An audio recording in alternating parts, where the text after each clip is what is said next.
এই মাঠে দীর্ঘদিন আমাদের আসা যাওয়া, অনেকে নতুন আসে আর তাদেরকে খুঁজে পাওয়া যায় না, হয়তো তারা ব্যস্ত থাকেন, কিন্তু আমাদের মাঝে মাঝে আসতে হয়।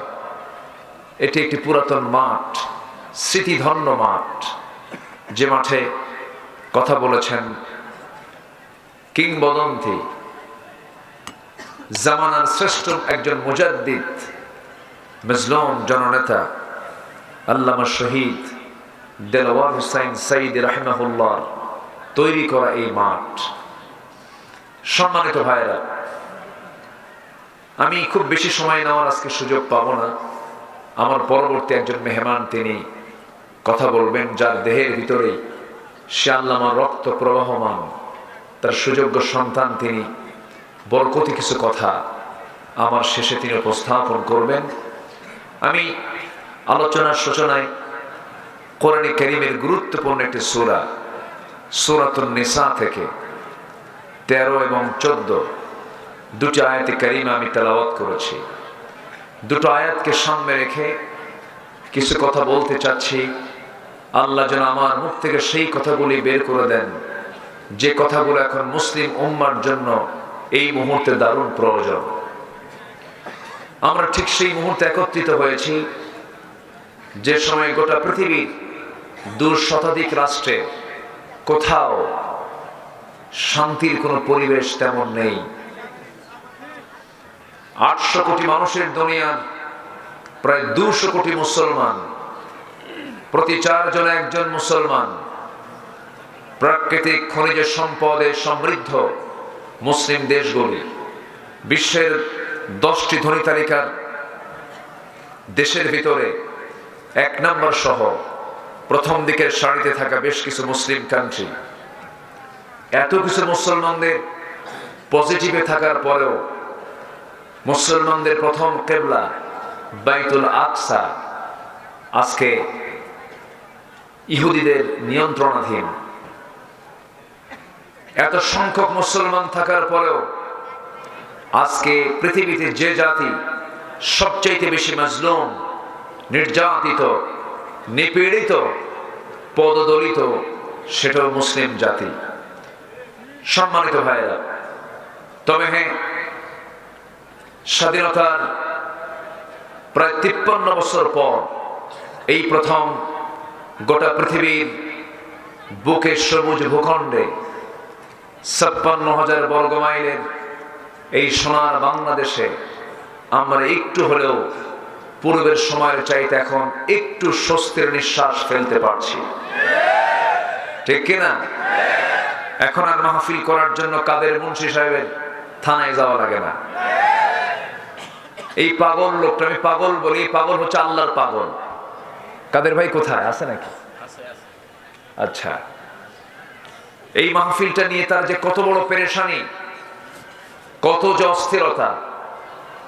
একবার নেতার কাছে দৌড়ায়, একবার থানার কাছে দৌড়ায়, জুতার তলা ক্ষয় হয়ে যায়। এই সময়গুলো আমরা পার করেছি দীর্ঘ 16 বছর। এখন থানায় উল্টো ফোন দিয়ে বলে, কিছু কি লাগবে? কে? ঠিক কিনা? এখন তারাই আমাদেরকে উল্টো ফোন দেয়। এই পরিবর্তন, এই চেঞ্জ কেউ করে দেয়নি, সম্পূর্ণ অবদান যার, তিনি আমার কে? আসতে বলবেন না, তিনি আমার কে? আল্লাহ কি পারেন না? পারেন। সময় লাগে কিছু করতে? আল্লাহ রাব্বুল আলামিন বলেন, ইন্নামা আমরুহু ইযা আরাদা শাইআন আন ইয়াকুলা লাহু কুন ফায়াকুন। জোরে বলুন আল্লাহু আকবার। আল্লাহ রাব্বুল আলামিন যখন কোনো কাজের ইরাদা করেন, যখন তিনি কোনো কাজের সিদ্ধান্ত নেন, শুধু বলতে দেরি, বাস্তবায়নে কোনো দেরি হয় না, মাইক্রো সেকেন্ডের আগে তা হয়ে যায়। জোরে বলে সুবহানাল্লাহ। তিনি হচ্ছেন আমার রব, সব তিনি পারেন। কি পাওয়ারফুল, যাদের কথায় সব নড়াচড়া করে, সেই লোকগুলো পালানোর রাস্তা পায় না। হ্যাঁ, নৌকায় চড়ে বন্ধু নিয়ে নৌকায় রওনা দিয়েছে, মাথার চুল কালো বানায়া নবীর সুন্নাহ দাড়িটা কেটে ফেলে, পাঞ্জাবিটা খুলে, গেঞ্জি একখান পইরা, পাজামা খুলে, লুঙ্গি একখান পরে চললো নৌকায়, পালায়া যাবে, কিন্তু পালাতে পারলো না, কোস্টগার্ড ধরে ফেলেছে। আইন মন্ত্রীকে ধরে বলে স্যার চিনছি, উপায় নাই, থানায় চলে। আইন মন্ত্রী বলে আমি কি একা আসছি এই জায়গায়? আমি তো জামাতের সাথে আসছি, জামাত ছাড়া উপায় নাই তো। ঠিক আছে না? হ্যাঁ। কে ওটা? ভালো করে দেখো, কে চেনা যায় না তো, মাথার চুল কালো, মুখে দাঁড়িয়ে নাই, কে লোকটা? কে ভালো করে দেখো, ওটাই দরবেশ। সম্মানিত বন্ধুগণ, লক্ষ লক্ষ কোটি টাকার মালিক হয়ে লাভ কি? সম্মান দেওয়ার মালিককে। আসতে বলবেন না, সম্মান দেওয়ার মালিককে আল্লাহ তাআলা। লাআনাহুমুল্লাহু ফিদ দুনিয়া ওয়াল আখিরাহ, যারা দুনিয়াতে ফাসাদ সৃষ্টি করেছে বা করবে, যুগে যুগে আল্লাহ দেখিয়ে দিয়েছেন তাদের উপরে লানত নাজিল করেছেন, লানত দিয়েছেন। ফেরেশতাকে কি বলে? ফেরাউনকে ধরেছেন কে? আসতে বলেন, ফেরাউনকে ধরেছেন কে? কেন ধরেছিলেন? ওর দোষ একটা ছিল, সেটা হলো ক্ষমতার লোভ ছিল তার অত্যাধিক। যত খুশি হোক ক্ষমতা ছাড়া যাবে না, এটা ছিল ফেরাউনের রোগ। এটা জনগণ চাক আর না চাক ক্ষমতায় থাকতেই হবে। সে তার ক্ষমতাকে পাকাপোক্ত করার জন্য পরিবারকে তছনছ করেছে, বউকে পর্যন্ত হত্যা করেছে। ক্ষমতা চাই। বিগত 16 বছর আলেমদের গলায় ফাঁসির রশি ঝুলিয়েছে ক্ষমতাকে পাকাপোক্ত করার জন্য, ক্ষমতাকে পাকাপোক্ত করার জন্য। নিরীহ নিরপরাধ মানুষগুলোর উপরে অমানবিক নির্যাতন করা হয়েছে, মিথ্যা অপবাদ চাপিয়ে দেওয়া হয়েছে। ফেরাউন পৃথিবীতে বেঁচে ছিল 1600 বছর, এরা ছিল হলো 16 বছর। সংখ্যার যে এত মিল হলো কেমনে রুলামিন ভাই? বুঝলাম না, এটা মিল আছে না নাই বলেন তো? চরিত্র মিল, যে কি মিল আছে? চরিত্র মিল আছে, এই জন্য এটা হয়েছে। সম্মানিত ভাইরা, আল্লাহ তাআলা একটা অনুকূল পরিবেশ তৈরি করে দিয়েছেন। যুবকরা ভাবছিলাম মনে হয় শেষ হয়ে গেছে, মাদকাসক্ত, ইয়াবাসক্ত, এরপরে ডিভাইস আসক্ত হয়ে ভাবছিলাম মনে হয় ধ্বংস হয়ে গেছে সবার। না, জাতে মাতাল তালে ঠিক। খায় না, দুপুরে খায় নাই, ভাবছে গণভবনে গিয়ে খাবো। খায় নাই, রান্না হয়েছে কার জন্য আর যে খাইলো কারা? তোমরা যেহেতু পরিবর্তন এনেছ, আসল পরিবর্তনের জন্য আর কোন নেতৃত্ব ধরা যাবে না। বেনামাজি নেতৃত্বের মুখে জুতা মেরে, থুতু মেরে কোরআনের নেতৃত্ব ধরো মুসলমান যুবকেরা। বিজয় কে দিবে? আসতে বলবেন না, বিজয় কে দিবেন? আল্লাহ আছেন না নাই? আল্লাহ দেখেন, আল্লাহ শোনেন, আল্লাহ বুঝেন, আল্লাহ জানেন। প্রায় মুরব্বীরা গল্প করতেন, না মরা পর্যন্ত উপায় নাই। কে বলছে না? না মরা পর্যন্ত উপায় নাই। লাগছে 41 সাল? লাগেনি। লেগেছে 41 সাল? লেগেছে লাগে নাই। সব পরিবর্তন যিনি করেন তিনি আমার কে? অতএব সাবধান, ওই রকম জাতীয় পন্থা অবলম্বন করে যারা এই বাজে কোন পরিকল্পনা করবেন, ইতিহাস থেকে শিক্ষা নিন, নচেত আপনাকে ইতিহাসের আস্থা করে নিক্ষিপ্ত হতে হবে। সম্মানিত ভাইয়েরা, আমি মূল পর্বের দিকে আস্তে আস্তে চলে যাচ্ছি।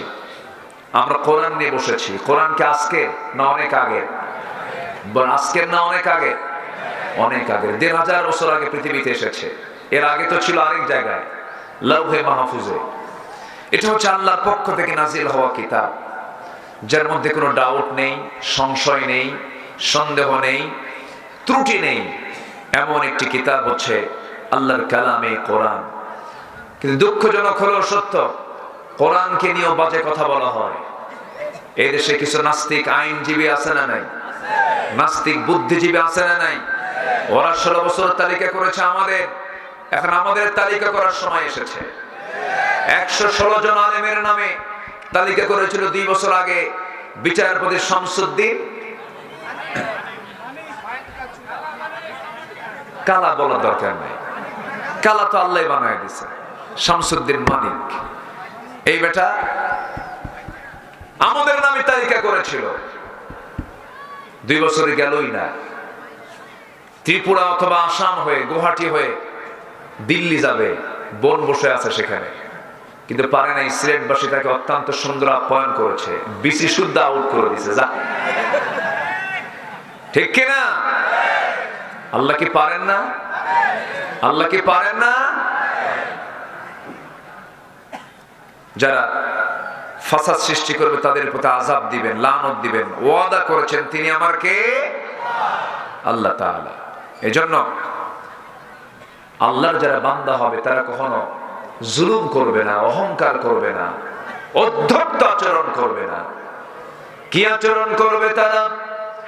আল্লাহ রাব্বুল আলামিন সুন্দর করে বলছেন, وعباد الرحمن الذين يمشون على الأرض هونا وإذا خاطبهم الجاهلون قالوا سلاما والذين يبيتون لربهم سجدا وقياما والذين يقولون ربنا اصرف عنا عذاب جهنم إن عذابها كان غراما إنها ساءت مستقرا ومقاما আল্লাহর প্রিয় বান্দা তারাই, বিনয়ী বান্দা তো তারাই যারা জমিন অত্যন্ত বিনয়ী হয়ে চলাফেরা করে, জাহেলদের সঙ্গে তর্কে না গিয়ে শুধু সালাম দিয়ে বিদায় হয়ে যায়, যারা রাতটাকে কোনো বেফাস, কোনো খারাপ কাজে ব্যয় না করে রাত যখন হয়ে যায় গোটা রাত্রি চোখের পানি ফেলে ফেলে সেজদায় পড়ে কান্দে, আল্লাহর কাছে রোনাজারি করে, জাহান্নামের ভয়ে থরথর করে কাঁপে, সেজদায় পড়ে আল্লাহর প্রেমে মশগুল হয়ে যায় যারা, তারাই তো আল্লাহর প্রকৃত বান্দা। আমার বন্ধুগণ, আমরা যখন আল্লাহর কাছে চাবো, লজ্জা নিয়ে চাবো না বেহায়ের মতো চাবো? বেহায়ের মতো চাইতে হবে। লজ্জা নিয়ে চাইলে আল্লাহর কাছ থেকে পাওয়া যাবে না, বেহায়ার মতো চাইতে হবে, বারবার চাইতে হবে। এই জাগতিক জীবনে আপনি একজন ব্যক্তিকে বারবার ডাকবেন, বিরক্ত হয়ে যায়, খেপে যায়, রেগে যায়, কিন্তু আমার রব এমন রব যে রবকে আপনি যতবার ডাকবেন, যত বেশি বেশি ডাকবেন, আমার আল্লাহ তত বেশি খুশি হয়ে যান। জোরে বলি সুবহানাল্লাহ। আমার ভাইরা, দুনিয়াকে ভাবতে হবে যখন তখন আমি দুনিয়া ছেড়ে চলে যাচ্ছি, আখিরাতকে সুন্দর করে সাজিয়ে নিতে হবে। দুনিয়াও দরকার আছে, তবে হ্যাঁ, আখিরাতকে টার্গেট করে দুনিয়ার প্রয়োজন আছে।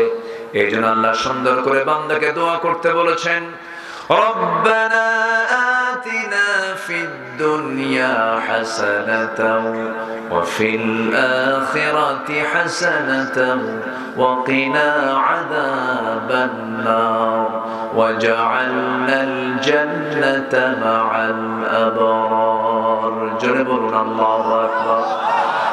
আমার বন্ধুগণ, দুনিয়ার হাসানাও দরকার, আখিরাতের হাসানাও দরকার, কিন্তু দুনিয়ার হাসানার জন্য আখিরাতকে সামনে রেখে সুন্দর করতে হবে আমার নামাজ, আমার রোজা, আমার ইবাদত, আমার সমস্ত কার্যক্রম সম্পূর্ণ আখিরাত কেন্দ্রিক করতে হবে, আখিরাতকে টার্গেট করে করতে হবে। আমার ভাইরা, এই যে আমরা ইবাদতগুলো করি, ইবাদত কবুলের ক্ষেত্রে কিছু অন্তরায় আছে। যে সমস্ত বিষয়গুলো কোনো বান্দার মধ্যে যদি থেকে যায়, তার কোন ইবাদত কবুল হবে না। 10টা অন্তরায়। কয়টা অন্তরায় বলেন? 2 হাতে কয় নখ? কয়টা অন্তরায়? 10টা অন্তরায়। একটু কান লাগায় শুনবেন। ইবাদত যতই করি না কেন, তাহাজ্জুদ যতই পড়ি না কেন, জিকির আজকার যতই করি না কেন, লম্বা দাড়ি আমি রাখি না কেন, সুন্দর সুরমা লাগাই না কেন, কোনো কাম হবে না। দান সদকা করি, কোনো কাম হবে না। যে বান্দা তার 10টা অপকর্ম থেকে নিজেকে গুটিয়ে না রাখবে, তার কোনো ইবাদত আল্লাহর দরবারে মঞ্জুর হবে না। আসুন কোরআনকে সামনে রেখে বলি। সূরা নিসা থেকে আমি তেলাওয়াত দিয়ে শুনিয়ে দিয়েছি। আমার ভাইরা, কোন বান্দার কোন ইবাদত, কোন বান্দার কোন ইবাদত কবুল হবে না যদি কারোর মধ্যে 10টা অন্তরায় থেকে থাকে, 10টা অপকর্ম থেকে থাকে। নাম্বার 1 হলো কোন বান্দার মধ্যে যদি থেকে যায় মুনাফিকি। মুনাফিক বুঝি বাংলার জমিনে একটাও খুঁজে পাওয়া যাবে না। আস্তে বলবেন না আছে না নাই, আস্তে বলবেন না আছে না নাই। 16 বছর একটা মামলা খায় নাই, এরকম আলেম আমার দেশে আছে না নাই? একটা আঁচড়ও লাগে নাই গায়ে, খালি তেল মারছে। কি মারছে? গণজাগরণের মঞ্চে গিয়ে বলে আমি আমার জীবনের শ্রেষ্ঠ আমল আজকে এখানে এসে করতে পারলাম। তাদের নামের আগে শাইখুল হাদিস লাগাতে হয়। গণজাগরণ মঞ্চকে যারা প্যাট্রোনাইজ করে, যারা প্রমোট করে, আজকে তারা শাইখুল হাদিস, তাদেরকে না বললে নাকি গুনাহ হয়। সম্মানিত বন্ধুগণ, বিগত 16 বছর অত্যাচারের স্টিম রোলার চালানো হয়েছে। ওই সময় যাদের গায়ে একটা আঁচড়ও লাগলো না, এখন তাদের মুখে এখন শোনা যায় চোরের মায়ের বড় গলা। ঠিক কিনা? চোরের মায়ের। মুনাফিকি বাদ দিতে হবে। মুনাফিকি মারাত্মক বিষয়। তাহাজ্জুদ শেষ হয়ে যাবে, ইবাদত শেষ হয়ে যাবে, সব শেষ হয়ে যাবে যদি মুনাফিক আচরণটা থাকে। সাইয়েদনা ওমর ফারুকের নাম সবাই শুনছেন তো? শোনেন নাই? কয় নাম্বার খলিফা বলেন? বলেন বলেন। 2 নাম্বার খলিফা। অনেকদিন আগে এক মাহফিলে বললাম ওমর ফারুককে চিনেন কে? সামনে থেকে দাঁড়ায় এক ছোট্ট বাচ্চা বলে আমি চিনি। কে? আমাদের বাড়ির দোতলায় ভাড়া থাকে। তো বললাম তুমি তো পাস করছো, কারণ তোমার এলেম অনুযায়ী তুমি উত্তর দিয়েছো। ওমর এমন একজন ব্যক্তি যিনি দুনিয়াতে বসে জান্নাতের সংবাদ পেলেন। সেই সাহাবী ডুকরে ডুকরে কাঁদলেন, কেঁদে কেঁদে ওই সাহাবীর বাড়ির দিকে রওনা করলেন। যে সাহাবীর কাছে আমার নবীর দেওয়া মুনাফিকদের তালিকার লিস্টটা তার হাতে আছে। হুযায়ফার কাছে গিয়ে বলছেন, হুযায়ফা রে, তোমার কাছে আসলাম, দেখো তো তালিকা ভালো করে দেখো তো, সেই মুনাফিকের তালিকা। সেই তালিকার মধ্যে আমি ওমর, আমার নামটা কয় নম্বরে আছে? কি টেনশন তারা করেছেন। তার সামনে একজন সাহাবী হাদিস বর্ণনা করছেন, যদি কোনো বান্দার ভিতরে চুল পরিমাণ কিবার থাকে, চুল পরিমাণ যাররা পরিমাণ যদি কোনো অহংকার থাকে, সে জান্নাত পাবে না। লা ইয়াদখুলুল জান্নাহ, সে ব্যক্তি জান্নাত প্রবেশ করতে পারবে না। এই হাদিসটা শোনা মাত্রই সাইয়েদনা ওমর ফারুক হাউমাউ করে কান্নায় ভেঙে পড়লেন। ছোট বাচ্চার মতো ডুকরে ডুকরে কাঁদতেছেন। এমন সময় বিনার অস্থিরতা পোষণ করে জমিনে লুটিয়ে পড়ে আকাশের দিকে তাকায়া 2টা হাত উঁচু করে বলছেন, আয় রাব্বুল আলামিন, আমার মতো অধম গোলাম এই দুনিয়াতে নাই। আমার কাছে মনে হয় ও আল্লাহ, গোটা দুনিয়ার যত মানুষ আছে, সমস্ত মানুষকে তুমি যদি জান্নাতের ঘোষণা দিয়ে যদি একজনের বিরুদ্ধে যদি জাহান্নামের ঘোষণা দাও, একজন ব্যক্তি শুধু জাহান্নামে যাবে এমন ঘোষণা যদি তোমার আসে, আমার মন বলে গোটা দুনিয়ার সব মানুষ জান্নাত পাবে, কিন্তু একজন ব্যক্তি যে জাহান্নাম যাবে, আমার মনে হয় সেই ব্যক্তিটা আমি ওমর হব। চিন্তা করে দেখুন কি পেরেশান তারা ছিলেন, কি টেনশন তারা কাজ করেছে, তাদের মধ্যে কাজ করেছে। সাইয়েদনা আবু বকর সিদ্দিক রাদিয়াল্লাহু তাআলা আনহু, প্রথম খলিফা, রাতের বেলা তিনি খালি পায়ে হাঁটতেন। রাতের আধারে খালি পায়ে হেঁটে হেঁটে জনগণকে দেখতেন, রাস্তাঘাটে চলাফেরা করতেন। এই দৃশ্য একদিন ওমর ফারুক রাদিয়াল্লাহু আনহু দেখে ফেললেন। দেখে বলছেন, ভাই আবু বকর, প্রত্যেকটা রাত্রে আপনি জনগণকে দেখার জন্য আপনি খালি পায়ে হেঁটে চলেন। এই যে পাথরগুলো আছে, পাথরের সঙ্গে ধাক্কা লেগে তো আপনার পা ফেটে যেতে পারে, রক্ত বের হতে পারে। চামড়া ফেটে গিয়ে আপনি রক্তাক্ত হতে পারেন।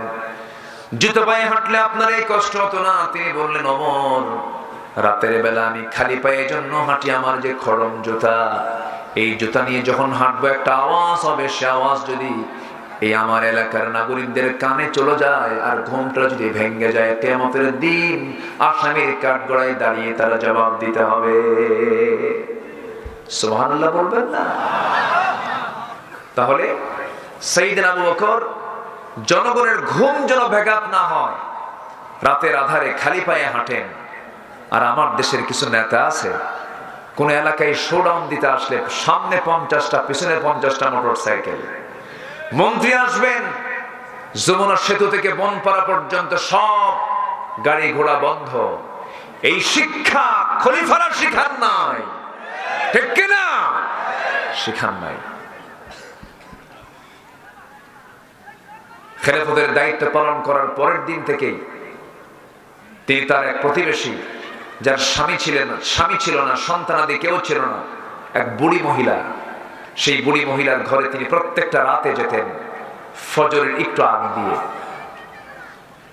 ফজরের একটু আগ দিয়ে তার ঘরে ঢুকতেন, রান্না বান্না করে দিতেন, খাবারগুলো জোগাড় করে দিতেন, কাপড় চোপড়গুলো ধুয়ে দিতেন, সবকিছু প্রস্তুত করে তিনি ফজরের একটু আগ দিয়ে বের হয়ে মসজিদে নববীতে তিনি নামাজের দায়িত্ব পালন করতেন।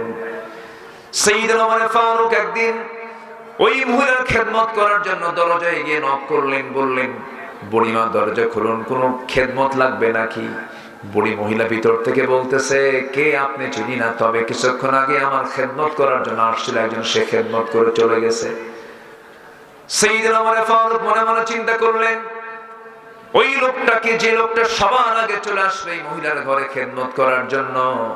খুব চেষ্টা চালালেন তাকে ধরার জন্য।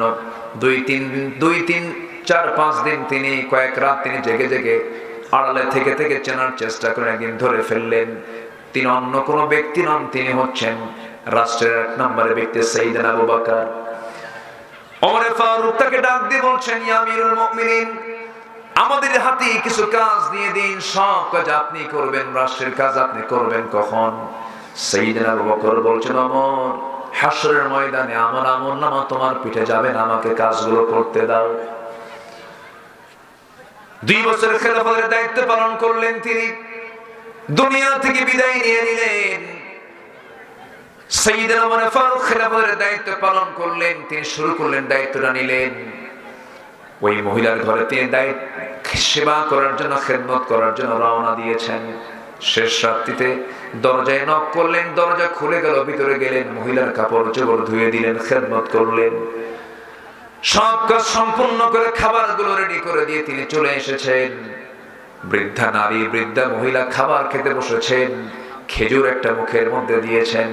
খেজুর মুখের মধ্যে দিয়ে যখন দেখতে পেলেন খেজুরের মধ্যে বিচি, তিনি চোখের পানি ফেলতে ফেলতে বলছেন, বুঝতে পেরেছি আমার আগের খাদেম আর দুনিয়াতে বেঁচে নাই, কারণ সে যখন আমাকে খেজুরগুলো দিত, খেজুরের বিচিগুলো খুলে খুলে আমাকে খেজুর ছাড়া বিচি ছাড়া খেজুরগুলো আমার সামনে দিত। জোরে বলি সুবহানাল্লাহ। আমার ভাইয়েরা, আমার বন্ধুগণ, কি তাদের চিন্তা চেতনা ছিল, কি তাদের ইখলাস ছিল, কি তাদের সেবার প্রতি মানসিকতা ছিল।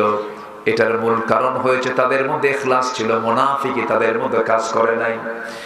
মুনাফিককে চেনার জন্য আল্লাহ রাব্বুল আলামিন সূরা মুনাফিকুন দিয়েছেন, কাফিরকে চেনার জন্য সূরা কাফিরুন দিয়েছেন, মুমিনকে চেনার জন্য সূরা মুমিনুন দিয়েছেন। মুনাফিকদের চরিত্র যতগুলো আছে এর মধ্যে একটা কুখ্যাত চরিত্র হলো আল্লাহ রাব্বুল আলামিন তাদের ব্যাপারে বলেছেন, ইন্নাল মুনাফিকিনা লাকাযিবুন। মুনাফিকরা সবচেয়ে বড় মিথ্যুক হয়। আমার দেশে তো মিথ্যা কথা বলার লোক নাই। আস্তে বলবেন না, আছে না নাই? এই দেশে কোন ধরনের লোকগুলো বেশি মিথ্যা কথা বলে বলেন? কারা? হ্যাঁ, ও বা উত্তর তো ভালোই দিলেন দেখি, কিন্তু ঘুরে ঘুরে তো ওই নেতাদের দেখি যাই আমরা।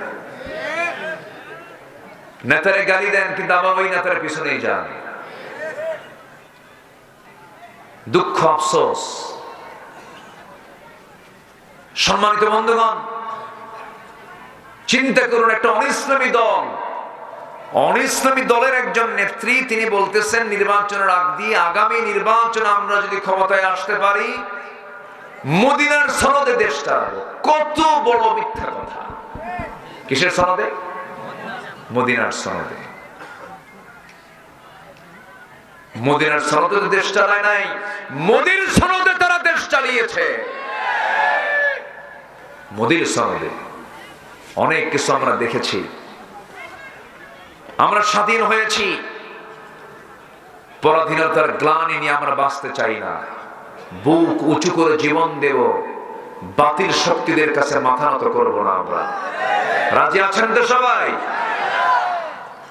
সম্মানিত ভাইরা, মুনাফিকরা কেমন হয়, মুনাফিকদের চরিত্র কি একটু আমাদের জানা দরকার, যেন আমাদের মধ্যে যেন কমন না পড়ে। এই জাতি এত মিথ্যা কথা বলে আর বিড়ি খায় আর নামাজ পড়ে না, মানে যেগুলো মুসলমানদের জীবনে যাই না তাই হচ্ছে আমার দেশে বেশি। এত ওয়াজ কই যে যায়, হ্যাঁ, এত ওয়াজ যে কোথায় যায়? ওয়াজ তো কম হয় না। সম্মানিত বন্ধুগণ, দেশ স্বাধীনের পর থেকে নিয়ে আজ পর্যন্ত এই 53 বছরে 53টা বাজেট হয়েছে। প্রত্যেক বাজেটে অর্থমন্ত্রী বিড়ির দাম কমাইছে না বাড়াইছে? বাড়াইছে।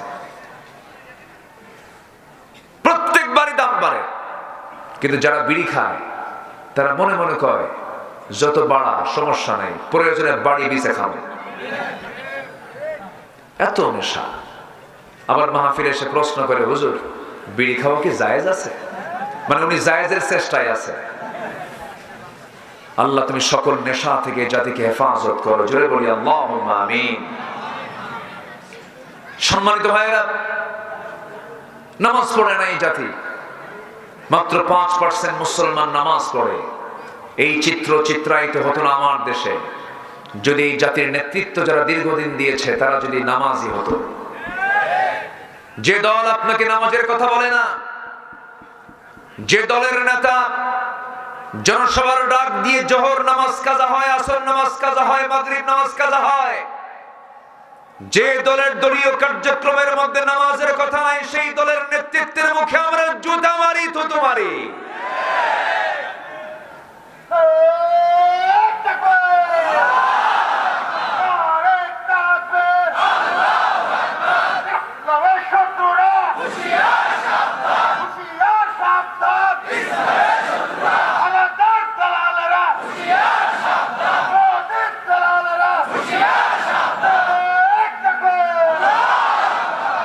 আল্লাহ কবুল করুন, জোরে বলি আমিন, আরো জোরে আমিন। দেখলাম তো সব, দেখা কোনোটাই বাদ নাই। এই কেউ এই দেশ চালিয়েছে 25 বছর, কেউ চালিয়েছে 16 বছর, কেউ চালিয়েছে 9 বছর, মাঝখান দিয়ে মঈনুদ্দিন ফখরুদ্দিন গ্রুপ চালাইছে কয়েক বছর। সব দেখা শেষ। তারা মুসলমান হয়েও ইসলাম দিয়ে রাষ্ট্র চালান নাই, সমাজ চালান নাই। সব যখন দেখেছে আর দেখতে চাই না, আমরা দেখতে চাই আগামীর দেশ, কোরআনের দেশ। রাজি আছেন কারা কারা? হাত উঁচু করে দেখান মুসলমান।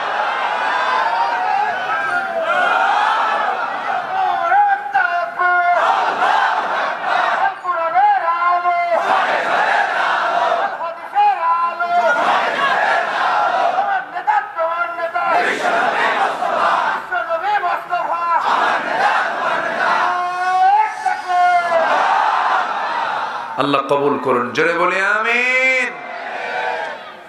আমার দিকে তাকান, কষ্ট হচ্ছে নাকি? ইবাদত কবুল হবে, শর্ত হলো 10টা ওয়াকাম ছাড়তে হবে, 10টা অপকর্ম ছাড়তে হবে। নাম্বার 1 হলো মুনাফিকি। নাম্বার 1 কি?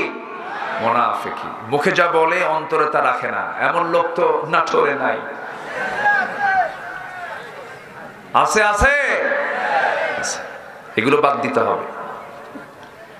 মুনাফিকদের ব্যাপারে আল্লাহ রাব্বুল আলামিন নিজেও কঠোর, আবার কঠোর হতেও বলেছেন আল্লাহ রাব্বুল আলামিন নিজেই মুনাফিকদের উপরে রাগ করে বলছেন, ইন্নাল মুনাফিকিনা ফিদ দারকিল আসফালি মিনান নার ওয়া লান তাজিদ লাহুম নাসীরা।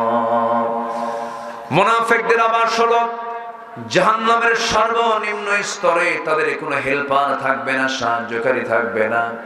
আবার নবীকে রাসূল, নবীকে আল্লাহ তাআলা হুকুম দিচ্ছেন, ইয়া আইয়ুহান নাবিয়্যু জাহিদিল কুফফারা ওয়াল মুনাফিকিনা ওয়াগলুয আলাইহিম ওয়া মাআওয়াহুম জাহান্নাম। হে নবী, আপনি কাফিরদের বিরুদ্ধে জিহাদ করুন, মুনাফিকদের বিরুদ্ধে আপনি জিহাদ করুন, ওয়াগলুয আলাইহিম, কঠোর হয়ে যান। আমার বন্ধুগণ, নবীজি প্রথম দিকের যে যুদ্ধগুলো লেগেছিল, বদর বলেন, উহুদ বলেন, খন্দক বলেন, প্রত্যেকটা যুদ্ধের ইন্ধনদাতা ছিল মুনাফিকেরা। কারা ছিল? মুনাফিকেরা। নবীজিকে সবচেয়ে বেশি কষ্ট মুনাফিকরাই দিয়েছে, যন্ত্রণা রাসূলকে সবচেয়ে বেশি মুনাফিকরাই দিয়েছে। আমার নবীর বিরুদ্ধে তারা অনেক ষড়যন্ত্র করেছে, আমার নবীর পিছনে ইক্তেদা করেছে, নামাজও পড়েছে, কিন্তু মুনাফিকি করেছে। আমার বন্ধুগণ, মুনাফিকি করলে পরে তার জন্য দুনিয়াটাও অস্বস্তিকর হবে, আখিরাতটা তার জন্য সম্পূর্ণ শেষ হয়ে যাবে, ক্ষতিগ্রস্ত সে হয়ে যাবে, জাহান্নামী হয়ে যাবে। আমার নবীর পিছনে ইক্তেদা করে সারা জীবন নবীর পিছনে নবীর বক্তব্যগুলো শুনেছে, কিন্তু তারা লেগে নবীর বিরুদ্ধে বিরুদ্ধচারণ করেছে, এমন দৃষ্টান্ত রেখেছে। এমন মুনাফিক নবীর পিছনে ছিল। আমার নবীর জীবদ্দশায় এমন একজন মুনাফিকের মৃত্যু হয়ে গেল, কিন্তু তার সন্তানটা ছিল একজন বড় সাহাবী। গবরে পদ্ম ফুল, গবরে পদ্ম ফুল। পচা লোকের পরিবারে আবার একজন ভালো সাহাবী ছিলেন। বাবার ইন্তেকাল যখন হয়ে গেল, বাবার মৃত্যু যখন হয়ে গেল, সাহাবী একটু কান্না বিজড়িত কণ্ঠে নবীর কাছে সে বলছেন, ইয়া রাসূলুল্লাহ, আমার আব্বা যদিও মুনাফিক, কিন্তু বাপ তো হয় হুজুর, বাপ মারা গেছে, আমি আপনার কাছে একটু অসহায়ত্ব নিয়ে এসেছি। ইয়া রাসূলুল্লাহ, আমার বাবার জন্য যদি আপনি জুব্বা দিতেন, জুব্বাটাকে আমি কাফনের কাপড় বানায় নিতাম। আমার নবীজি মানা করলেন না। আমার নবীজির মধ্যে দয়া মায়া কম না বেশি ছিল? বলে বেশি ছিল। নবীজি আমার দিয়ে দিলেন। কিছুক্ষণ পর এসে বলছেন, ইয়া রাসূলুল্লাহ, গোসল সম্পূর্ণ, কাফনের কাপড় পরা সম্পূর্ণ, জানাজাকে পড়াবে হুজুর। আমার মনটা বলছে, হুজুর দয়া করে যদি আমার বাপ মুনাফিক, আপনি যদি জানাজায় পড়াতেন খুব খুশি হতাম। রাসূল বললেন, যাও, আমি চলে যাব তোমার আব্বার জানাজায়, তুমি চলে যাও। আমার নবীজি চলে গেলেন জানাজায়। পিছন দিক থেকে একজন সাহাবী ওমর ফারুক রাদিয়াল্লাহু আনহু নবীজিকে পিছন থেকে জুব্বা টানতেছেন আর বলছেন, হুজুর আপনি কোন মুনাফিকের জানাজা পড়ান? আপনি কার জানাজা পড়াচ্ছেন? নবীজি কিচ্ছু বললেন না। জানাজা সম্পূর্ণ হয়ে গেছে। বিশ্বনবী জানাজা সম্পূর্ণ করেন, তার জুব্বাটা তার কাফনের কাপড় হিসেবে দিয়ে দিলেন। নবীজি তার জন্য দোয়া করলেন। দোয়া শেষ না হতেই আয়াত নাযিল হলো, ইস্তাগফির লাহুম আও লা তাস্তাগফির লাহুম ইন তাস্তাগফির লাহুম ৭০ মাররাতান ফালান ইয়াগফিরাল্লাহু লাহুম। আপনি যদি ওই মুনাফিকদের ব্যাপারে ৭০ বারেরও বেশি বার দোয়া করেন, তাও কোনো কাম হবে না। আমার নবীও দোয়া করেছেন মুনাফিকদের জন্য, কিন্তু কাম হয় নাই। মুনাফিকদের ব্যাপারে আল্লাহ পাক বলেছেন, এটা ওয়ালা তাকুম আলা কবরিহি, তাদের কবরের পাশে তোমরা দাঁড়াবে না। আমার বন্ধুগণ, সেই মুনাফিক, এই চরিত্র যেন আমাদের কারোর মধ্যে না আসে। মুনাফিককে চেনার জন্য 4টা সিম্পটম রাসূল বুঝিয়ে দিয়েছেন। ইদা হাদাসা কাযাবা, যখন সে কথা বলে মিথ্যা বলে। ওয়াইদা তুমিনা খানা, যখন সামানতের খেয়ানতটা করে ফেলে। ওয়াইদা ওয়াদা আখলাফা, যখন সে ওয়াদা করে ওয়াদাটা ভঙ্গ করে ফেলে। নাম্বার 4 হলো, যখন সে মুখে কোনো ভাষা না খুঁজে পায়, বেফাস কথা মুখ থেকে বের করে ফেলে। এই 4টা স্বভাব আছে যার, মুনাফিকও আছে তার। এই স্বভাবগুলো নিজের জীবন থেকে আমরা মাইনাস করবো। জোরে বলি ইনশাআল্লাহ, আরো জোরে বলি ইনশাআল্লাহ। একটা যদি আমরা করি, মুনাফিকি থেকে বেঁচে যাব। সেটা হলো যেটাই হোক না কেন, যা হবে হবে, জীবনে কখনো এই জিহ্বা দিয়া মিথ্যা কথা বলবো না, এই সিদ্ধান্ত যে বান্দা নিয়ে নেবে, আল্লাহর কসম করে বলি, যে বান্দার মুখ থেকে মিথ্যা বের হয় না, সেই বান্দার দোয়া কখনো আরশ আজিমে মিস হয় না। জোরে বলে সুবহানাল্লাহ। আল্লাহ নিজে বলে দিয়েছেন সত্য কথা বলার ফলাফল কি, ইত্তাকুল্লাহা ওয়া কুলু কওলান সাদীদান ইউসলিহ লাকুম আ'মালাকুম ওয়া ইয়াগফির লাকুম যুনুবাকুম ওয়া মান ইউতি'ইল্লাহা ওয়া রাসূলাহু ফাকাদ ফাযা ফাওজান আযীমা। জোরে বলুন আল্লাহু আকবার। ঈমানদাররা, তোমরা আল্লাহকে ভয় করো এবং সোজা সাপটা কথা বলো, ইনিয়ে বিনিয়ে পেঁচ লাগাইয়া মিথ্যা কথা হিকমত খাটায় কোনো কথা বলতে গিয়ে মিথ্যার আশ্রয় নিও না। যদি তোমরা সত্য কথা বলতে পারো, ইউসলিহ লাকুম আ'মালাকুম, তোমাদের আমলগুলো আল্লাহ তোমাদের সংশোধন করে দিবেন, ওয়া ইয়াগফির লাকুম যুনুবাকুম, তোমার জিন্দেগীর সকল গুনাহগুলো আমার আল্লাহ maaf করে দিবেন। এবং আল্লাহ তাআলা বলছেন, যারা আল্লাহ এবং রাসূলের যারা আনুগত্য করবে তারা তো মহা সাফল্যে সাফল্যবান। জোরে বলে সুবহানাল্লাহ। সত্য কথা বলবো, জোরে বলি ইনশাআল্লাহ, আরো জোরে বলি ইনশাআল্লাহ। তাহলে মুনাফিকি থেকে আমরা বেঁচে যাব। মুনাফিকদের ষড়যন্ত্রের ফাঁদে পড়েছেন কত আল্লাহর প্রিয় বান্দারা। মুনাফিকরা বড় ভয়ঙ্কর। কাফিরকে চেনা যায়, মুশরিককে চেনা যায়, ইহুদি চেনা যায়, নাসারা চেনা যায়, শত্রুগুলোকে চেনা যায়, কিন্তু মুনাফিককে সহজে চেনা যায় না। কারণ মুনাফিক মসজিদেও যায়, মুনাফিক নামাজও পড়ে, মুনাফিক রোজাও রাখে, মুনাফিক চোখের পানি ফেলে ফেলে কান্দে, কিন্তু মুনাফিক সে প্রকৃত মুনাফিক। এইজন্য আল্লাহ রাব্বুল আলামিন বলছেন, ওয়া মিনান নাসি মান ইয়াকুলু আমান্না বিল্লাহ ওয়া বিল ইয়াউমিল আখির ওয়া মা হুম বিমুমিনিন। জোরে বলুন আল্লাহু আকবার। মানুষের মধ্যে এমন কিছু মানুষ আছে যারা বলে আমি ঈমান এনেছি আল্লাহর উপরে, আখিরাতের উপরে, কিন্তু সে প্রকৃত মুমিন নয়। সে শুধু একটা ধান্দায় কথা বলে, একটা প্রলোভনে কথা বলে, একটা লোভের মধ্যে লোভকে সামনে রেখে মিথ্যা কথাগুলো বলে। আল্লাহ রাব্বুল আলামিন বলছেন, ওই সমস্ত বান্দার জন্য আমি আল্লাহ জাহান্নাম রেখে দিয়েছি। নাম্বার 1 গেল মুনাফিক। নাম্বার 1 কি? মুনাফিক। মুনাফিকরা বদর যুদ্ধের দিন রাসূলকে অনেক কষ্ট দিয়েছে, উহুদ যুদ্ধের দিন অনেক কষ্ট দিয়েছে। উহুদের ময়দান কণ্টকাকীর্ণ ময়দান। আমার নবীজি মক্কা থেকে সবেমাত্র মদিনায় এসেছেন। 1 বছর যেতে না যেতেই এই মুনাফিকদের ষড়যন্ত্রের মধ্য দিয়া বদর যুদ্ধের ডাক পর্যন্ত চলে এসেছিল। মুসলমানদের বিজয় নিশ্চিত হয়েছিল, আল্লাহ বিজয় দিয়ে দিয়েছিলেন। তার 1 বছর যেতে না যেতেই মুনাফিকরা প্যাঁচ লাগায় দিল। উহুদ যুদ্ধ খুব ঘনীভূত হয়ে গেল। সে উহুদ যুদ্ধের ময়দানে আমার নবীজি রওনা দিয়েছেন 1000 সৈন্য নিয়া। মাঝখান থেকে 300 জন বলে ফেললো, এই অসময় যুদ্ধে আমরা কেউ যুদ্ধ অংশগ্রহণ করতে পারবো না। আমার নবীর নেতৃত্ব থেকে মুনাফিকরা মাইনাস হয়ে গেল। মুনাফিককে চেনার জন্য নামাজে চেনা যাবে না, মুনাফিককে রোজায় চেনা যায় না, মুনাফিককে হজে চেনা যায় না, মুনাফিককে দান সদকায় চেনা যায় না, মুনাফিককে চেনা যায় হলো জিহাদের ময়দানে। আস্তে কোন কেন, জোরে কোন, ঠিক কিনা? আল্লাহ রাব্বুল আলামিন সূরা হুজরাতের মধ্যে বলছেন, ইন্নামাল মুমিনুনা আল্লাযীনা আমানু বিল্লাহি ওয়া রাসূলিহি